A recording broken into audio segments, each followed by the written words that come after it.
Hey guys, it's Katie with S&B, and today we're going to go over how to clean our new dry cleanable media. So this filter features a wire cage for support and protection, and you can wash it up to about 10 times before you have to replace it. So all you're going to need today is compressed air and or a water hose, safety glasses, and a face mask. So let's get started. First, we're going to take the filter and tap it onto a hard surface to knock off any loose debris. This is going to make it easier for when you use the compressed air and or the water hose. But first, you want to make sure that you put on your dust mask and your safety glasses. You'll want to keep tapping until all or most of the loose debris is off. So as you can see, I got most of the dirt off by hitting it on the table, and now we're going to hit it with the compressed air. With the compressed air, you're going to take the nozzle at least 6 inches away from the pleats. You'll blow from the inside out and then the outside in.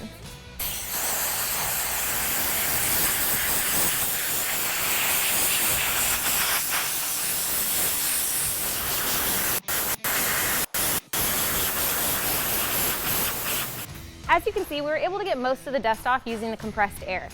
But to get the remaining off, we recommend using a low pressure water source such as a garden hose. So we're going to do that now. Now we're going to take a garden hose at about 75% its strength and wash it from the inside out.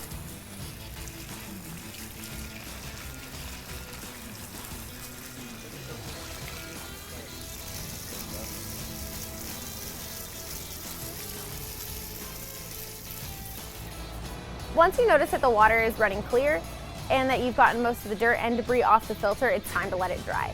So we recommend putting it flange side down, that way nothing gets inside of it, and we recommend about 24 hours before you put it back into your vehicle. So if you have any other questions or you just want to know more, you can always give us a call or you can chat us in on our website, sbfilters.com, and I'll see you next time.